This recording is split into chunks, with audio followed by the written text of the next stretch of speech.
tunawaalika watazamaji wetu, wasikilizaji wetu ambao mnatusikiliza leo, karibuni kwa ajili ya ufafanuzi wa leseni. Na tunapoenda katika leseni tutafungua kwa ombi. Tuamini katika Baba na Mungu wetu aliye mbinguni, jina lako litukuzwe, jina lako liinuliwe. Wakati huu tunaalika Roho Mtakatifu ambaye ndio mwalimu wetu, aweze kuja wakati huu, aweze kutuongoza na kutufundisha. Kaa nasi hadi tamati, ni katika jina la Yesu Kristo nimeomba hata na kuamini. Amen. Naomba nichukue nafasi hii ya kipekee kuweza kuwaleta kwenu wanaotuongoza katika leseni. Watatuambia majina yao na pia kanisa ambalo wametoka, ndipo tuendelee na uchambuzi wa leseni. Amen. Kwa majina naitwa David Mambre kutoka kanisa la Makao Mema. Karibu sana. Na wasalimu katika Kristo, hamjambo? Hatujambo. Jina langu ni Vincent Korir kutoka kanisa la Makao Mema. Karibu sana. Asante. Mkono wangu wa kushoto tuko na mchungaji, wacha mchungaji atuambie majina yake na ndipo tuendelee. Na wasalimu hamjambo? Hatujambo. Majina ni Pastor Julius Mwaniki na wakaribisha, karibuni sana kwenye lesoni ya 13. Asante. Na mimi ninayenena nanyi kwa majina ni mwalimu Eva Wambua, kanisa ni Ujamaa. Karibuni katika leseni ya leo. Amina. Tunapoendelea katika ufafanuzi ama uchambuzi wa maandiko siku ya leo, tunaenda kuangalia mada ambayo inasema upendo ni utimilivu wa sheria. Love is a fulfillment of the law. Hiyo ndio kimombo, lakini Kiswahili anasema upendo ni utimilifu wa sheria. Tunataka tuweze kuona upendo unakuaje utimilifu wa sheria. Na katika maandiko tutakapoendelea katika ufafanuzi tutajua upendo unakuaje utimilifu wa sheria.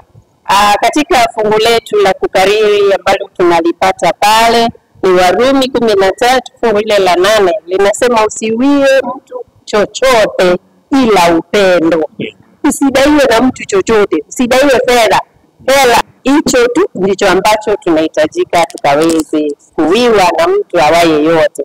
Tunapoangalia katika utangulizi tunaona ya kwamba walikuwa wameketi waumini na mchungaji katika bodi ya kanisa, na walipokuwa wanaendelea na mkutano, mmoja wao akainua mkono na kusema, mimi sikubaliane na hiyo, wala sikubali ya kwamba mtu aweze kusamehewa kwa upendo. Compassion ni huruma.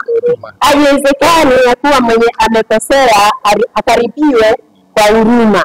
Na mchungaji akashangaa, ni aje mtu atakaribiwa bila huruma? Lakini tunajua ya kuwa Mungu wetu ni Mungu wa huruma, ni Mungu wa upendo. Na katika upendo ulio ndani ya Mungu inatuleta katika sheria. Kwa hivyo sheria na upendo ni vitu viwili haviachani, vimeambatana, siku zote vitakuwa kitu kimoja. Na tunapoangalia katika leseni tunaambiwa the law of love. The law of love ni kitu gani? Sheria ya upendo ni sheria gani? Ukiangalia pale mlima Sinai, Mungu alipokuwa anapeana zile amri 10, alipeana amri 10 akiwa ameziandika katika jiwe. Lakini katika amri zile 10, ya kwanza, ya pili, ya tatu mpaka ya 4 zinazungumzia juu uhusiano kati ya mwanadamu na Mungu. Alafu zile amri 6 zilizosalia ni kati ya mwanadamu na mwanadamu. Uhusiano wao uwe wa upendo. Mpende jirani yako kama nafsi yako. Usiue ni jirani, unampenda, na unapompenda umetimiza nini? Sheria. Na unapotimiza sheria unarudi kwa upendo. Ukiwa kwa upendo umetimiza sheria. Basi tutaangalia jinsi leseni itakavyoendelea kufunulia juu ya sheria na upendo. Utimilifu uko hapo. Kwa hivyo unaweza kupeana nafasi hii ya kwanza. Mwalimu, karibu. Asante sana mwalimu. Katika kipengele hicho tunaona kwamba sheria ni takatifu, ndio, na ya haki na njema. Yes. Maneno haya ni kweli kabisa. Ndio tunaona ya kwamba sheria ya Mungu, yani upendo ndio msingi wa sheria ya Mungu. Na tunapoendelea kujifundisha tunaona ya kwamba tukisoma katika kitabu cha Warumi 6 tukianzia mstari wa 1, Paulo kuna maneno anazungumza pale. Ni swali anauliza, anasema je, tudumu katika dhambi ili neema iongezeke. Lakini tena anasema hapana, la hasha, anakataa tena. Anasema walio ndani ya Kristo kwa imani wametatizwa katika mauti ya Kristo, na wanapaswa kujihesabu kuwa wafu katika dhambi, na walio hai katika Kristo. Sasa ni wafu katika dhambi, lakini wako hai katika nani? Katika Kristo. Kwa hivyo huwezi kudumu kwa ile dhambi ambayo umefanya nini? Umeifidia. Na tukisoma chini kidogo inasema ya kwamba sheria ya Mungu inatusaidia. Kuna mahali inatusaidia. Ya kwanza inafanya dhambi na hali yetu ya dhambi ionekane wazi kwetu. Hilo ni jambo la kwanza. Hii sheria inafanya dhambi na hali yetu ya dhambi ionekane wazi. Na tukiendelea, ndio maana tunasema ni takatifu. Kwa sababu kitu ambacho kinakuonyesha mahali unaenda kombo, si hicho kitu ni kitakatifu. Na jambo la pili ni kwamba inafunua hitaji letu kuu la uokovu na ukombozi. Uokovu na ukombozi kupitia kwa Yesu Kristo pekee. Na hiyo maneno tunayapata katika kitabu cha Warumi 3:31.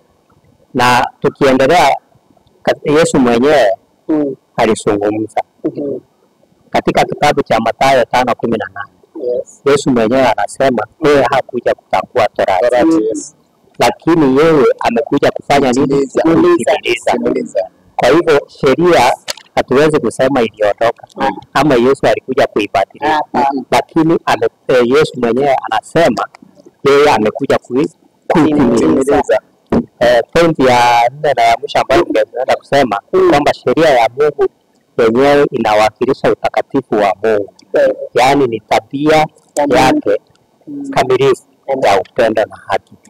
Sasa ndio maana tunaweza kuthibitisha hayo maneno katika Zaburi 19:17. Ndio maana tunaweza kusema kwa hakika kweli sheria ni takatifu na ni ya haki na ni njema sana. Asante sana. Asante mwalimu.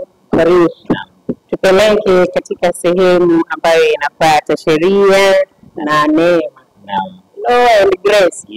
Sasa tuelezea ni vipi sheria na neema zinaendanaje? Asante sana mwalimu. Karibu. Ni kwamba tumeweza kuona sheria ya Mungu msingi wake ni upendo. Kumaanisha ya kwamba inaenda moja kwa moja. Upendo na sheria zinaenda moja kwa moja. Kuna jambo la tatu umeongezwa hapa, neema. Ndivyo unasikia mara nyingi watu wanasema tunaishi kwa neema. Wengine wanasema hatuishi kwa sheria, tuko kwa neema. Ndipo tunashibu hayo maswali. Je, Yesu alipokuja, sheria iliwekwa kando? Tunapata maandiko yanasema la hasha, sheria ipo. Ndipo tunaona ya kwamba sheria na neema hufanya kazi moja na hawapingani hata siku moja. Ina lengo ni moja. Na tunaona ya kwamba tunapozungumzia sheria, tunaona sheria kazi yake ya kwanza inatuonyesha dhambi. Na mfano wake ni kioo. Ni kwamba ukiwa kwa kioo, unapotazama uso wako, unaona kuna kasoro mahali. Ni kioo imekuonyesha, lakini kioo haichukui ikafanya nini? Ikaiondoa. Ndipo tukaona sasa inaendana sheria na neema. Jambo la kwanza tunaona kuhusu sheria ni kwamba Mungu mara ya kwanza katika mlima Sinai ni kwamba aliweza kuandika hayo katika mawe. Na baada hiyo ni kutoka kitabu cha Kutoka 31. Na tukisonga hapa mbele ni kwamba haya sheria yanaandikwa katika mioyo ya wanadamu. Ndipo tukaona kwa hakika sheria ipo na iko na kasi. Na tunapata kasi yake ya kwanza. Kando ya kuwa ni msingi na upendo wa Mungu, Jambo la kwanza linatuonyesha dhambi. Sheria inatuonyesha dhambi. Ndipo tukiona katika kitabu cha Warumi, Warumi 7 ambayo inasema tusemeje basi? Torati ni dhambi?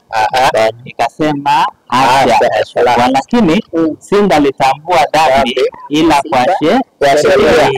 Tukapata sheria si dhambi, lakini kuna jambo ambalo tumeambiwa hapa inatufanya singalijua dhambi kama sheria. Kumaanisha sheria ni muhimu, inatuonyesha dhambi. Na kuna hatua nyingine ambalo tukimalizia jambo hilo, tukasema kwa kuwa singalijua kwa kutamani kama Torati ingesema. Tukaona kazi kubwa inatuonyesha dhambi. Na tukisonga sasa, kuna jambo moja ambalo sheria haiwezi ikatufanya, haiwezi ikatuokoa. So ndipo maana neema ikaingilia hapo. Ndio sasa neema ikaja ikakuwa hiyo, kuchukua hiyo nafasi. Ni kwamba sheria imemalizia hapo. Sheria anasema ukitenda dhambi ni kufa. Mathayo 6:23. For the wages of sin is death. Sheria anasema shara ya dhambi ni mauti. Ya kwamba umetenda dhambi unafaa ufe, lakini kuna zawadi ambayo tulipata kupitia kwake Yesu Kristo. Ndipo tukaona ya kwamba inaenda moja kwa moja. Ndipo tukaona jambo hili ya kwamba haitoshi tu kusishika sheria. Neema pia inachukua sehemu kubwa. Asante mwalimu kwa ufafanuzi huo. Sheria inyokozi, sheria haikusimamile. Kumbe tunahitaji tukaweze kumjua Kristo na tuweze kuwa mwana wa Mungu. Mchungaji, karibu tupeleke katika sehemu inayofuata, ama ungetaka kuongelea na hiyo ambayo amesema vizuri kwamba haki, neno haki ni muhimu sana. Na haki kwa Kiingereza, kwa kimombo ni justice. Justice demands ukitenda dhambi utahukumiwa. Kwa hivyo mtu anapokosa kutimiza masharti ya Mungu, Mungu anapomhukumu, bila sumusia kwamba nyakati za mwisho wenye dhambi watahukumiwa. Kwa hivyo ni kumaanisha sheria, upendo wa Mungu, haki yake ni kuhakikisha kwamba mtenda dhambi amehukumiwa. Na mwenye haki naye amepata haki yake. haki inakuja. Amina. Tumeelewa namna hiyo, itakuwa ni bora zaidi. Amina. Asante sana mwalimu Eva Wambua. Karibu. Tunaangalia sehemu muhimu tena ambayo inayosumushia kwamba upendo ni utimilifu wa sheria. Ndio tunaendeleza hilo tu bado. Katika somo letu tunaojifunza ni kuona kwamba hakuna kingine katika sheria 10 za Mungu zimejaa upendo mwingi. Mungu alipotoa sheria zake katika mlima Sinai, akaambia Waisraeli wote waliomsikiliza, atawaambia mkishika amri zangu mtakuwa wa kwanza na wala si wa mwisho. Yaani ukitenda kulingana na sheria hiyo ni haki pia. Na pia ukifuata masharti ya Mungu ni kuonesha unampenda nani. Ukikosa kufuata sheria za Mungu ni kuonesha haumpendi nani, haumpendi Mungu aliyetoa. Maana Biblia imetuambia katika kitabu cha Zaburi 135 kwamba watu wengine wanafuata vinyago ambavyo vina macho lakini havioni, vina masikio havisikii. Sasa huko ni kuenda kinyume na mapenzi ya nani? Ya Mungu. So kama tunampenda Mungu, ni upendo, sheria za Mungu ni upendo na haki. Ndio Mungu akasema kwa muhtasari, akasema ya kwamba mpende Mungu kwa moyo wako wote na kwa akili yako yote, alafu na pia upende jirani. Kama unampenda Mungu unatunza amri zake, na ikiwemo pamoja na amri ya kumtii mzazi, pamoja na amri ya kusema itii Sabato, na amri ya kusema kwamba usiwe na miungu mingine kabisa, na usiwe na miungu mingine. So na pia kama ninampenda mwanadamu mwenzangu, sitamuibia, sitatamani mke wake, yani inaenda namna hiyo kwa kabisa.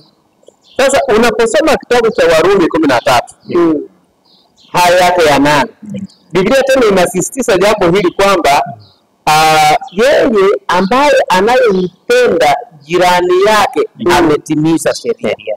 So unahitaji sheria. Ukiwa na upendo unahitaji sheria. Maana sheria ni summary ya upendo. Ninampenda Mungu, nafuata vile anavyosema.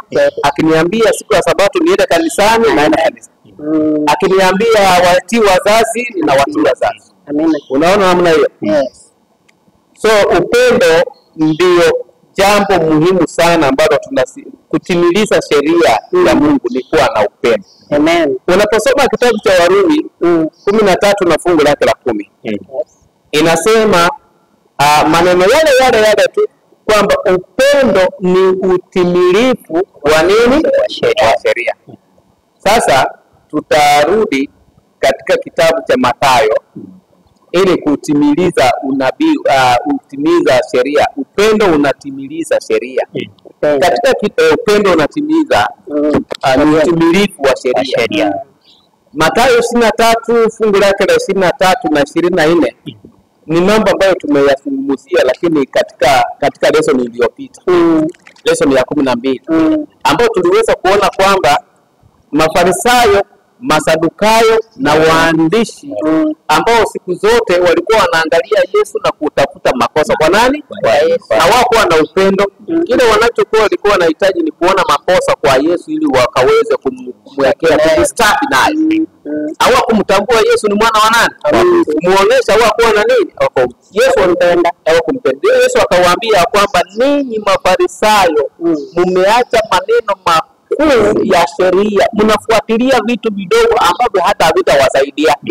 Anasema ninyi mnahitaji hata mtoe zaka na sadaka mpaka ya vitu vidogo visivyokuwa na maana. Mnataka mtoe sadaka hata kutoka kwa mayai ya jiwa. Mnataka mtoe kila kitu. Ndio kutoa ni sawa, si makosa. Lakini anawaambia kwamba ninyi mnasisitiza mambo mengine na mnayasahau yale mengine. Inatakikana mnapofanya msiache yale mengine pia. Mnapofuata haya ya zaka na sadaka, lakini muangalie na yale mengine pia. Na ndiposa Mungu anawaita Mafarisayo. So unapoangalia katika vipindi tunavyoishi, unakuta kwamba kuna ufarisayo kidogo. Ama ufarisayo huko baada ya Mafarisayo ni Mungu hapo wengi.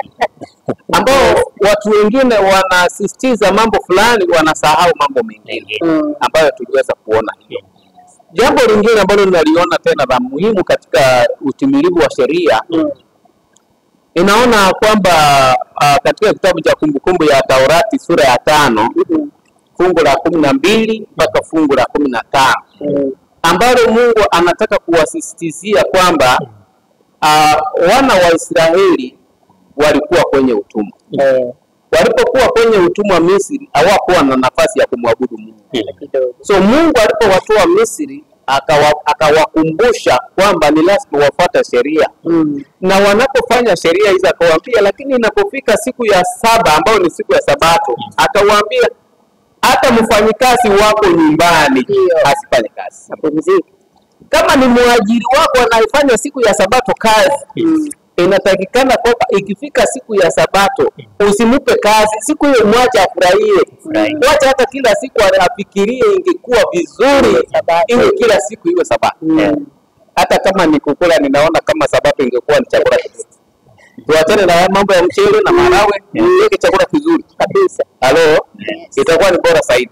So kusudi la Mungu ni kwamba siku ya Sabato inatukumbusha sio tu inatukumbusha uumbaji, lakini pia vile siku ya Sabato pia inatukumbusha kwamba wana wa Israeli walikuwa Misri, lakini Mungu akawapa pumziko la Sabato la kukumbuka ile walivyokuwa katika utumwa. Unaposoma hiyo Kumbukumbu ya Taurati 5 na fungu lake la 15, nitakuambia hivyo kwamba ninyi mlikuwa Misri watumwa, lakini nikawatoa huko. Na nilipowatoa nikawapatia Sabato. Na by the way, unaposoma katika kitabu cha Isaya pia kinatuambia ya kwamba watu pia itakuwa sasa watu kubwa ambao Mungu atatupatia sisi ni kutupatia Sabato, na hivyo basi tusiweze kuisahau. Utimilifu wa sheria unadai kwamba kama tunampenda Mungu ni tufuate vile anavyotuagiza. Na kama tunampenda jirani pia ni kwamba ni kuhakikisha kwamba hatuwezi kumuibia, hatuwezi kutenda jambo lingine baya ama kumtukana, lakini kwa kila jambo kunaonekana ni upendo. Mchungaji umetukumbusha jambo hapa. Katika hiyo Isaia 58 fungu hilo la 13-14 tunaona ya kuwa kumbe tutakapopenda Sabato ambayo tumepewa kama ukumbusho wa uumbaji, lakini pia yule mwana wa Israeli aliyetoka Misri akaambia nilikukomboa na kupa Sabato pumzike, ukumbuke muumbaji wako. Leo mimi na wewe tulio hapa wa Sabato wa leo ambao tumepewa Sabato, tunafanya nini na hii Sabato? Je, imekuwa ni Mungu ama imekuwa ni mzigo? Imekuwa ni starehe ama ni ukombozi? Kwa sababu Sabato imekuja iwe pumziko ndani ya Kristo. Ujue Mungu amekukomboa kutoka kwa dhambi. Na kama Mungu amekukomboa na amesema watu wako wote wasifanye kazi, sisi ambao Mungu ametujalia na tumeajiri wafanyakazi katika nyumba zetu, tuko na aya siku ya Sabato. Huyu aya pia ni awe huru. Kama mama na mtoto mchanga, hiyo siku take responsibility. Ni jukumu lako, angalia mtoto wako.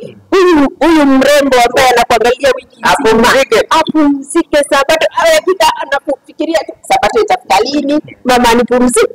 Mungu atubariki. Na jambo lingine ambalo Biblia inafundisha hapa katika somo hili inasema kama umemwajiri mtu usimunyime mshahara wake. Hakikisha mshahara wake unakuja kwa wakati. Ukimnyima, Mungu anakuwakumbusha kwamba hata ninyi mlikuwa Misri mnateseka kule, lakini nikawakomboa. Nikataka ninyi pia mpate haki yenu. Nikataka ninyi pia mpate upendo. Mtu asifanye kazi ukamnyima haki yake. Asante. Sehemu ya mwisho inasumusia kwamba zaidi ya mambo yote mpendane. Ndivyo inavyozungumzia.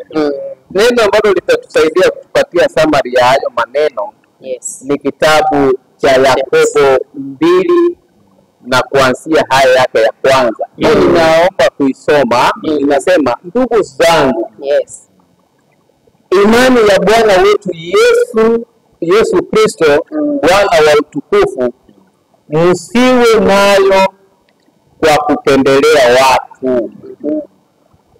Inasema tusipendelee watu wani hawa ambao tunapendelea. Sikia, maana akiingia katika sinagogi lenu mtu mwenye pete ya dhahabu na mavazi mazuri, kisha akiingia na maskini mwenye mavazi mabovu, nanyi mkimstai yule aliyevaa mavazi mazuri na kumwambia, keti wewe hapa mahali pazuri, na kumwambia yule maskini, simama wewe pale, au uketi miguuni pangu, je, hamkufanya itilafu mioyoni mwenu mkawa waamuzi wenye mawazo mabovu? Ndugu zangu wapenzi, sikilizeni. Je, Mungu hakuwachagua masikini wa dunia wawe matajiri wa imani na warithi wa ufalme aliyowaahidia wampendao? Sasa unaposoma hii inatupatia picha kwamba Mungu hujali sana masikini na hujali sana upendo na kufanyia watu wote hapa. Maana mwanadamu ni mwanadamu. Awe ni president ni mwanadamu. Unajua Mungu ni wajabu sana. Awe ni tajiri ataingia kaburini. Hata hawe ni president ataonjeka ataenda hospitali. Kwa hivyo katika sheria ya Mungu wote ni sawa. Lakini sisi binadamu kwa sababu tuna mawazo mabovu, tunaangalia kwamba huyu ni tajiri, mpatie kitu kizuri akae. Tena hata chakula mpatie yeye kwanza, na mpatie kizuri kingi yale mpaka ashibe. Ndio mara nyingi naonaga wali pengine naona kama kidogo Mungu atusaidie. Mtu anaingia kama ni president ama ni MP, anaharibu mkutano wa kanisa kabisa. Watu wote wanainuka. Hata kama mlikuwa mnahubiri watu unaona kelele. Wote aacha nyamaze, aingie kwa kiti ya kati. Ndio. Akae chochote hata kule nyuma. Maana yeye pia ni mwanadamu kama wewe. Unajua Mungu anatuuliza swali hapa, anasema sikia. Kumbuka hawa matajiri katika ufalme wa Mungu hata ndio wanyenyekevu kuliko hawa matajiri mnaona. Katika macho ya Mungu, Mungu anawajali sana maskini kwa sababu hawa maskini wanamsikia sauti yake hata kuliko. Kwa hiyo ndio Mungu akasema kwamba Mungu ametufanya sisi kuwa matajiri kwa ufalme wapi? Kwa hivyo katika somo hili kwa muhtasari ni kwamba Mungu anapenda tupendane na tusioneshe mapendeleo kwa wengine. Sisi sote katika mbele ya Mungu sisi sote ni sawa. Bwana Yesu asifiwe. Mchungaji ananikumbusha jambo hapa ya kwamba mbele za Mungu wanadamu wote wako sawa. Hata ukiangalia nabii Elia hakutumwa kwa matajiri waliokuwa Zarephath, alitumwa kwa mama mjane. Mbona kwa mama mjane? Unafikiri tajiri angesikia sauti ya Mungu? Angesema who are you to tell me to prepare for you fast, then I drink, then I go and prepare for my children. Unaona huo ni ile kujigamba ndio. Lakini alitumwa kwa mama mjane, akamwambia nenda kanitengezee kwanza, alafu urudi ukatengezee yako na mtoto wako. Kwa hivyo katika ufalme wa Mungu, hebu tusibaguane. Haijalishi wewe ni maskini, wewe ni tajiri, Mungu anakupenda jinsi ulivyo na angekutaka uje katika ufalme wake jinsi ulivyo. Kama kuna mtu ana jambo aweze kutuambia ama mimi nakumbuka Yesu akiongea na wanafunzi wake. Na anapoongea na wanafunzi wake Yesu anasema ya kwamba kwa hili anasema kwa hili dunia itafahamu ya kwamba ninyi ni wanafunzi wangu ikiwa mtapendana. Yaani mbingu inatutambua ya kwamba sisi ni wa Mungu. Maana kuna divisions wakati mwingine unaziona ndani ya kanisa, ndani ya viongozi, mpaka mahali imefika watu wanapigana. Unaona upendo umekufanya namna gani? Upendo umekosa. Lakini kama tunapendana na watu kunyenyekeana, tunyenyekee mbele ya viongozi. Maana viongozi ni Mungu amewaweka. Tuwaheshimu, wafanye kazi yao. Kama wana makosa tunawaita hivi, tunawaambia hivi, tunaona hivi aliendi vizuri na namna hiyo. Lakini sasa kwa sababu upendo umekosa, unaona kidogo kuna mushkili, kuna tatizo ndani ya baadhi ya kanisa. Asante mchungaji kwa hilo. Mwalimu David. Kuna jambo pia ningependa kuongezea kidogo. Ni kwamba lesoni hii imekuja kwa wakati.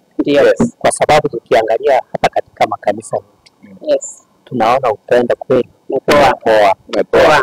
Hatuenendi sawasawa na vile andiko linafanya linasema.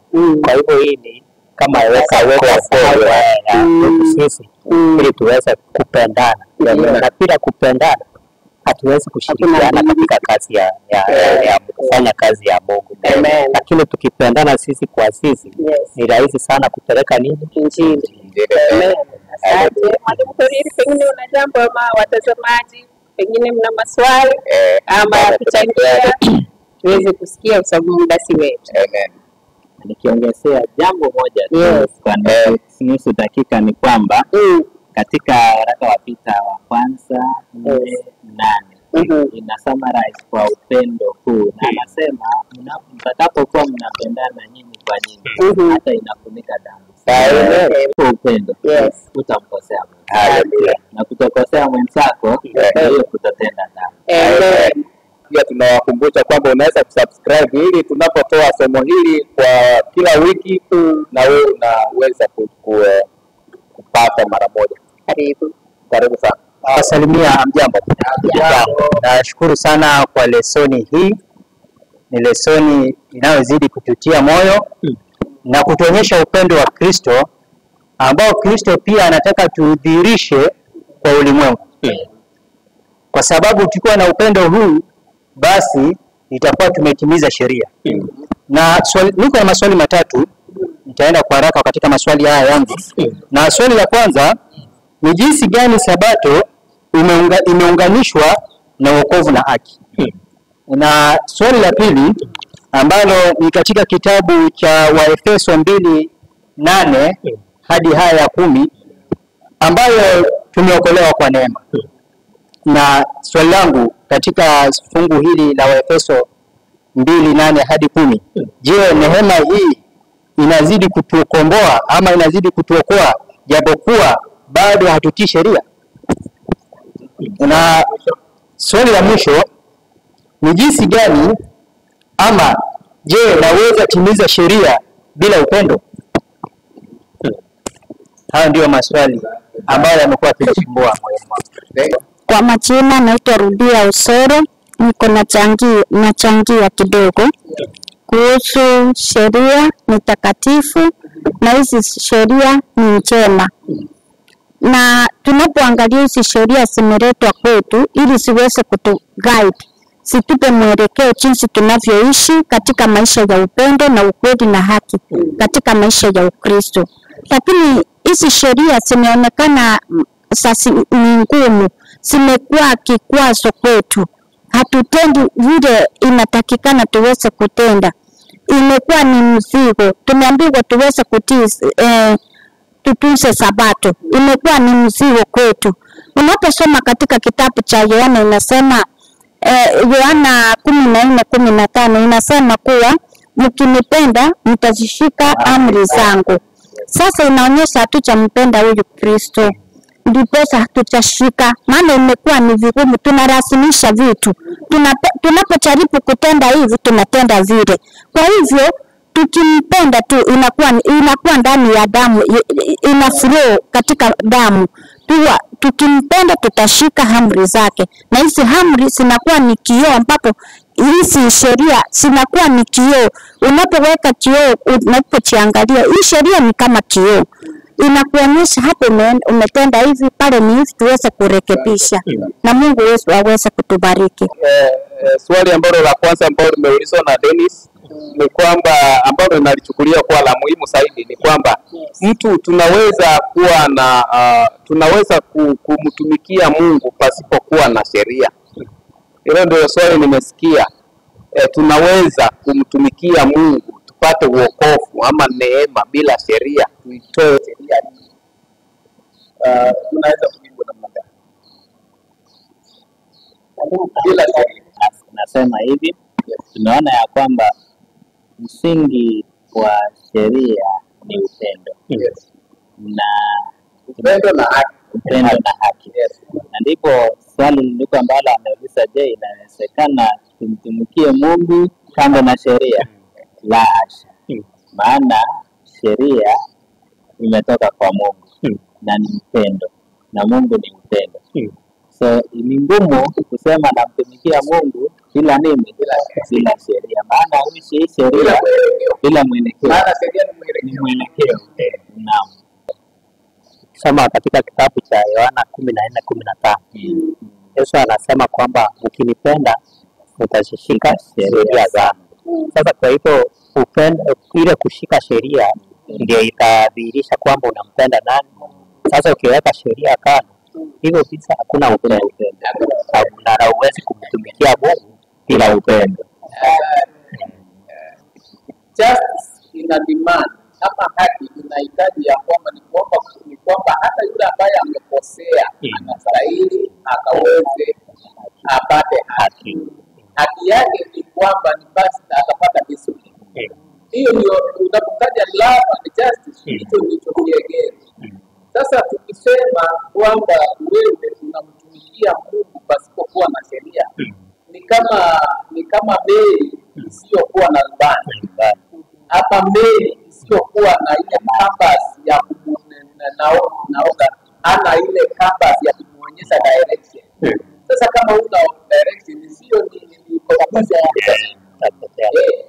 na hivyo basi wokovu na neema, na pia swali lako hili linashikanisha neema na pia wokovu na neema ama sheria na neema.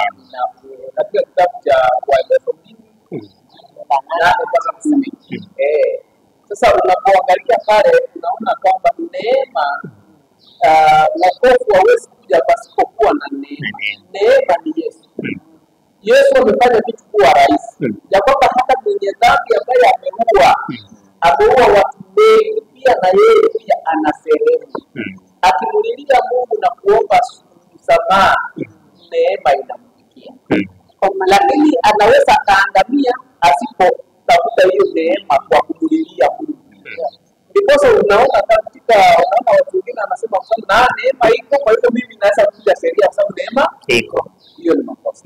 Ni kama mimi siokuwa naomba. Asante Kwa sababu ya muda wetu, ninaona kama na ninaomba tutaweze kumaliza pale.